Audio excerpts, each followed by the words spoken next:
Life's funny, isn't it? One minute you're on top of the world, the next it's crumbling beneath your feet. But let's not get ahead of ourselves. This story begins in the warm glow of happiness. My name's Emily, and not too long ago, my biggest problem was deciding what to cook for dinner or what movie to watch on a lazy Sunday afternoon. James and I met in what you might call the old-fashioned way, at a mutual friend's barbecue. He was the guy flipping burgers and telling stories, making everyone laugh. I remember thinking, who is this guy with his easy smile and a way of looking at me like I was the only one there? It didn't take long for us to become an us. "Emily, you have to try my special burger," he said, handing me a plate with a confidence that made me smile. "It's got a secret sauce that'll change your life." I laughed, rolling my eyes. "Change my life, huh? That's a pretty big claim for a burger, but I'll admit it was a darn good burger. Maybe not life-changing, but it definitely made that day memorable." Not long after, James met Grandma. She was everything to me, the one who raised me when my own parents couldn't. The way he talked to her with respect and a bit of playful banter won her over in a heartbeat. "I like him," she whispered to me. "He's genuine, and he's got kind eyes. You hold on to this one, Emily." And hold on. I did. We got married in a small ceremony, just family and close friends. The house I moved into was full of memories, echoing with laughter from a time when my parents were still alive. James and I started filling it with new memories of our own, and it felt like life was just right. I got pregnant about a year into the marriage. When I told James, the look on his face was something I thought I'd remember forever. With warmth in my heart, his joy seemed to match mine, filling up the room until it was almost bursting. "We're going to have a baby, Em," he said, lifting me up and spinning me around. "Can you believe it?" I whispered back. "I can, because it's happening with you." They say bad news never has good timing. The day I lost Grandma was a cold slap of reality, a reminder that life doesn't play fair. Grandma was more than family. She was my confidant, my cheerleader, my safe place. Losing her felt like being adrift at sea without a compass. I remember sitting on the sofa, a cup of tea growing cold in my hands, numb. James came to me, his face a mask of concern. "Em, talk to me," he urged, his voice gentle. "What's there to talk about?" I muttered, staring at the tea, watching as it lost its steam, its warmth, its life, kind of like how I felt inside. "We'll get through this together. You're not alone," he said, wrapping an arm around my shoulder. But his words meant to comfort felt distant, like a radio playing softly in the background. Familiar yet easy to tune out. Then, as if I hadn't already been robbed of enough, our baby slipped away before I ever got to hold them, to tell them how much I loved them, to promise them the world. The miscarriage was like a physical blow, one that knocked the wind out of me and left me gasping for air, for answers, for comfort that wouldn't come. James was there, yes, always there, but somehow not really. "Emily, we can try for another baby when you're ready," he said one night as we lay in the darkness, his voice void of the pain I felt. I turned to him, a part of me desperate to find the husband who had once spun me around in joy. "I don't want another baby, James. I wanted this one, our baby." The words were a whisper, but they might as well have been screams for how they echoed in the silence. "We'll make it through this," he said, but his assurance sounded hollow, like a promise made out of obligation rather than desire. I sought refuge in solitude, in the quiet of the house filled with too many ghosts of what could have been.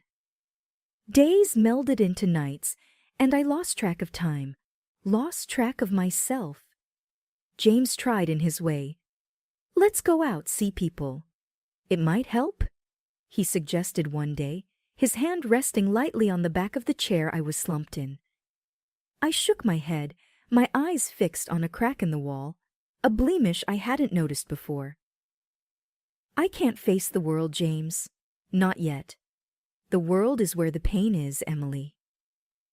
"Staying cooped up in here won't change what happened," he pressed. But I barely heard him. How could I tell him that the world outside these walls reminded me of everything I had lost? Every street corner, every shop window, every smiling face was a reminder of a happiness that felt like it had been stolen from me. The funeral was a blur. People came, they said things, they left. I nodded, I shook hands, I accepted condolences, but nothing got through. I was in a bubble, watching life happen around me, a life I no longer felt a part of. James was there, of course, but his presence felt more like a shadow than a source of warmth. "You're so strong, Emily," he told me after the service, his hand finding mine. I wanted to pull away, to scream that I wasn't strong, that I was broken. Instead, I just nodded. What was the point in correcting him? The truth seemed too heavy to share, even with him. As days turned into weeks, I felt James pulling away. Maybe he was tired of dealing with someone who seemed to have given up on life. Maybe he just didn't know how to help me. Maybe he needed an escape from the suffocating sadness that had enveloped our home. "I'm here for you, Em, but you need to start being here too," he said one evening, his patience wearing thin. "Here," I echoed, my voice barely above a whisper. "I don't even know where here is anymore, James." He sighed, running a hand through his hair in frustration. "I mean, you need to start living again, for your sake and mine." I looked up at him then, really looked at him, and saw the strain in his eyes. I knew he was struggling too, in his own way, but the gulf between us had grown too wide, too deep to cross with mere words. That's when the creeping thought began to take root. Maybe I was alone in this after all. James was there, but not really. Not in the way I needed him to be. As the days rolled into weeks and then months, the chasm between James and me grew wider. The man who had once seemed like my anchor was becoming more and more like a stranger, coming home late and sometimes not at all.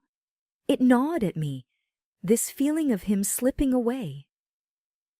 I remember one evening, the clock ticking past midnight, and the other side of the bed still cold and untouched when he finally came through the door. I couldn't hold back anymore. "Where have you been, James? Do you know what time it is?" My voice was shaky but firm. He looked tired, his eyes avoiding mine. "Work's been a nightmare, you know how it is." His voice was flat, dismissive. "No, I don't know," I snapped back, "because you never talk to me about it anymore. You never talk to me about anything." He let out a long sigh and began to take off his jacket. "Em, we've been through this. Work is work. It's stressful, and I don't want to burden you with it." "But I want to share that burden, James. I thought that's what we did," I said, the last of my words trailing off into a whisper. He paused and finally sat down on the edge of the bed, looking at me. "I know, and I appreciate it, but you have enough on your plate." "Enough on my plate?" I repeated incredulously. "You mean dealing with the loss and trying to piece myself back together. Do you think ignoring me helps with that?" "That's not what I'm doing," he protested. But even as he said it, it sounded like he didn't believe it himself. "I offered you a divorce, James," I reminded him, my voice breaking a little. I told you that you didn't have to stay with me out of pity or obligation. He looked up sharply at that. Is that what you think this is? Pity? Obligation? There was a hint of the old fire in his voice, a glimmer of the man I knew. Yes, that's what it feels like, I admitted. You're here, but you're not with me. Not really. And it hurts. He ran his hands through his hair, a sure sign he was stressed. I'm trying. I really am. But I can't just switch off from work. It's been really tough. But it's more than work, isn't it? You're away even when you're here. You've got your phone on you all the time, always texting, always distracted. He didn't say anything to that, just stared at the floor. Is there someone else? The question hung in the air, heavy and frightening. Don't be ridiculous, he said quickly. But his eyes told a different story. I felt a coldness spread through me. This was not the man I married, the one who would look me in the eyes and tell me the truth, no matter how hard. I need you to be honest with me, James, please. I implored, my hands clasping and unclasping in my lap. He was silent for a long moment, and then, There's no one else. It's just work. You've got to believe me. I wanted to. Oh, how I wanted to believe him. But the seed of doubt had been planted, and once that happens, things can never go back to how they were. In the weeks that followed, I watched James like a detective. I noticed how his phone was always face down, how he'd step out of the room to take calls. The signs were there, and I couldn't ignore them anymore. It was a Wednesday when my world finally started to crumble. I answered a call from a number I didn't recognize. Hello, is this Emily Stanton? The voice was male, gruff, and not one I knew. Yes, who's this? The man paused and then, We need to talk about your husband. My heart sank. What about him? I think you'd better sit down, Mrs. Stanton. The cafe was one of those nondescript places, sandwiched between a laundromat and a closed-down bookstore. It seemed like a fitting backdrop for what was to come. I sat there, stirring my coffee, each second stretching out like an eternity, until the man showed up. He was a large man with a look that didn't invite many questions. He sat across from me, his hands clasped together, a folder sitting like a barrier between us. Mrs. Stanton, I'm sorry for the mystery, but I thought it was best we talk in person, he started, his voice serious. Who are you? I asked, my voice steady despite the storm inside. He nodded, as if he expected the question. My name's Mike Sanders, and I believe we have a common problem, your husband, James. I swallowed hard. What about him? Mike opened the folder and slid a photo across the table. It was James with a woman I'd never seen before. They were laughing, close, too close. That's my wife, Mike said, tapping the picture. I felt a strange detachment looking at it. What do they have to do with each other? They work together and they're having an affair, he said bluntly. I looked up, meeting his gaze. That's impossible. James would never. He reached back into the folder and took out a handful of printed messages, placing them in front of me. These are just from the past week. I read them, each word a tiny dagger. There were plans to meet up, pet names, and talk of the future. A future without me, without us. Why are you showing me this? I asked, my voice a ghost of itself. Because I thought you should know, and because I want to end it. I thought maybe you would want that too. I stared at the evidence, my mind racing. But my heart already knew the truth. He told me he loved me. He promised. He'd never leave. People lie, Mrs. Stanton. And they're good at it, Mike said, his voice bitter. I took a deep breath, trying to steady myself. He was all I had. Mike leaned forward. You got a choice here. You can pretend this never happened, go on with your life. Or you can confront him, make him face what he's done.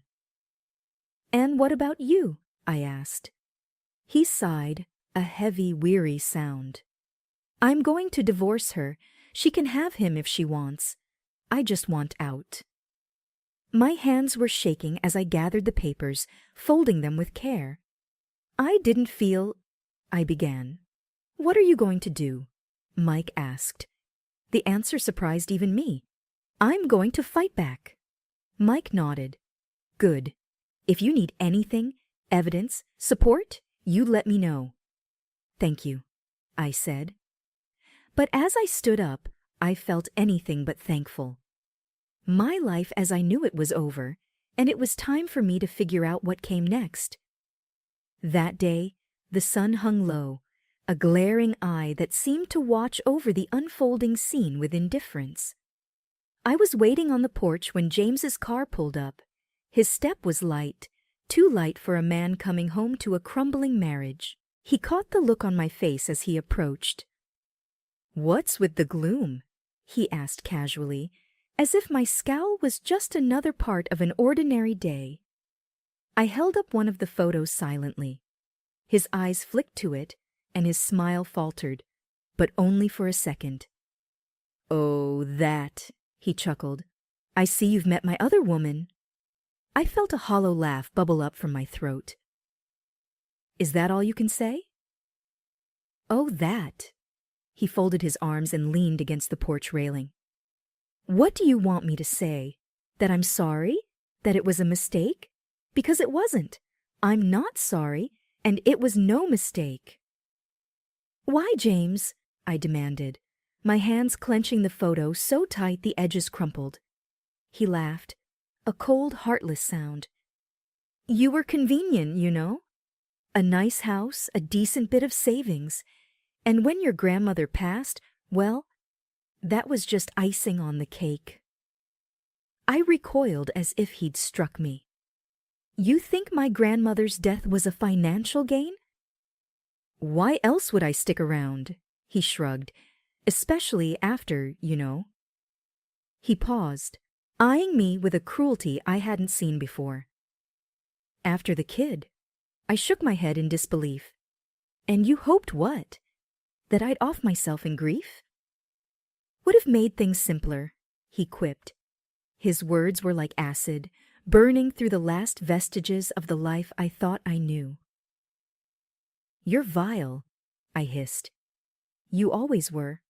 Too sensitive, too stupid to see what was right in front of you. You thought I would end my life? I asked, the reality of his betrayal sinking in, a cold weight in my stomach. It would have been a win-win. You'd escape your pathetic little life, and I'd be free with a nice little nest egg. His grin was the ugliest thing I'd ever seen. I couldn't hold back the tears, but I was damned if I'd let him see them fall. And now, what's your grand plan? I managed to say, my voice surprisingly even. Now? He laughed again, stepping closer. Now, I guess I'll have to settle for a divorce. You'll probably screw me over on that, won't you? Drag it out. Make me suffer. You don't deserve quick and easy, he sneered. You're an ugly, stupid woman. You know that? I don't know what I was thinking, marrying you. I looked at him, really looked at him, and I felt something shift inside me. The man I had loved was a ghost, a fiction. In his place stood a stranger with a heart full of venom. Get off my porch, James, I said quietly. He smirked, taking a step back. Gladly. This place was never really my style anyway. The courthouse was a place where I thought I'd celebrate our milestones.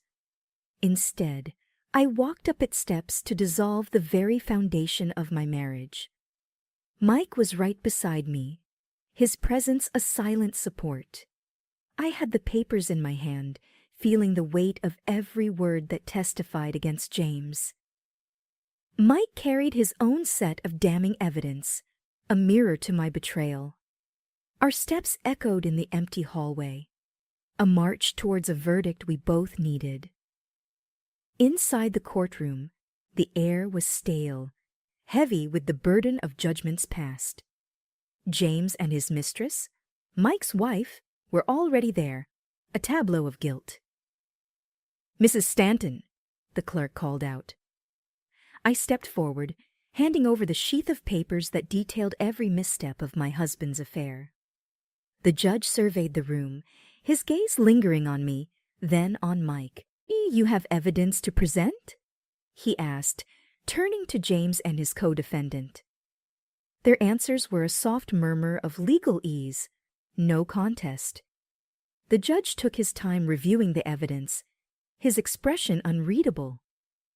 Then finally he spoke, his voice the gavel that shattered the last tie between James and me. "In light of the uncontested evidence, I am granting the petition for divorce. The division of assets will proceed as outlined, and given the circumstances, Mr. Stanton, you will also pay restitution." James stood, his face ashen, but I felt nothing.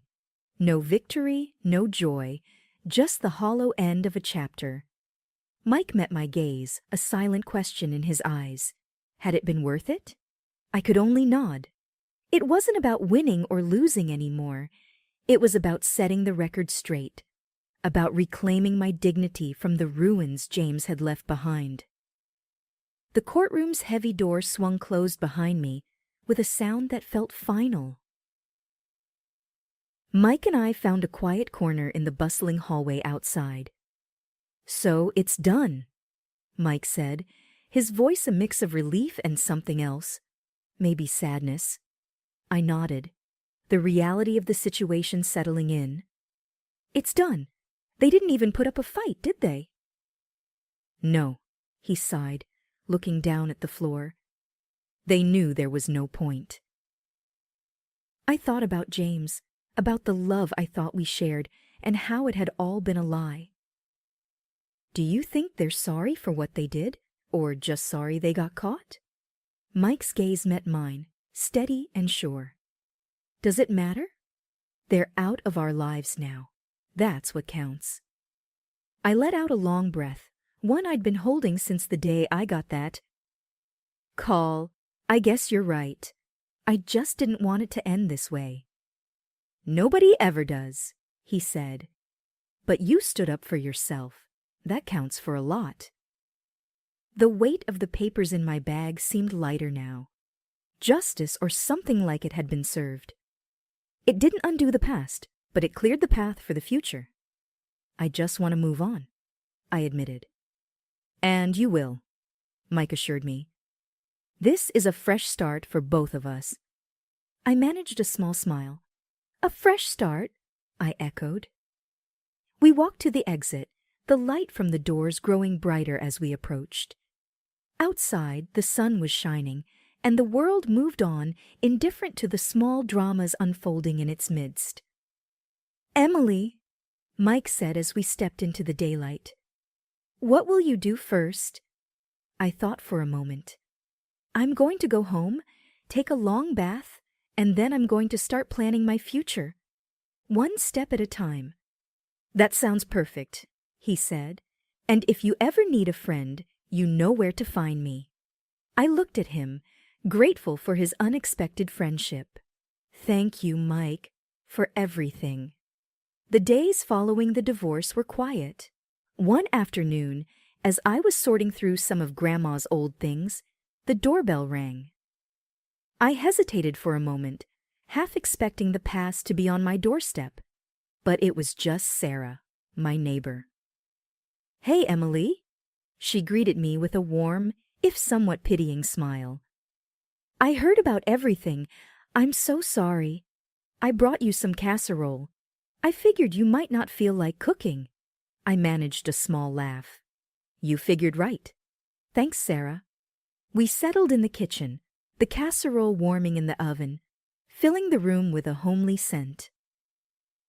So, what will you do now? Sarah asked, sipping on the tea I'd made for us. I'm not sure, I admitted. But I'm thinking of selling the house. There are too many memories here. I need a fresh start. That sounds like a good idea, she said. A new place, new memories. Yeah, I mused, gazing out of the kitchen window. I want to travel too, see the places Grandma and I always talked about. That's wonderful, Emily. It's what you deserve, Sarah encouraged. I smiled, feeling a flicker of excitement at the thought. It is, isn't it?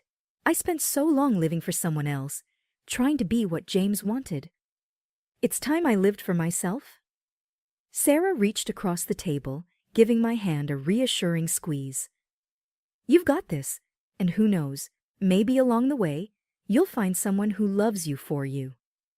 I hope so, but for now I'm okay with being by myself, I said, feeling a strength within me that I hadn't felt in years. You're stronger than you know, Emily, and this fresh start is just the beginning for you, Sarah said with a knowing nod. The timer on the oven dinged then, breaking our conversation. As I stood to get the casserole out, I felt a sense of closure. The chapter with James was over, but my story was far from finished. As I drifted off to sleep, I thought of Grandma, of her strength and her love. She had wanted me to be happy, to be cared for. In the end, I realized the person who needed to care for me the most was myself. With that realization, I knew that no matter where I went or what I did,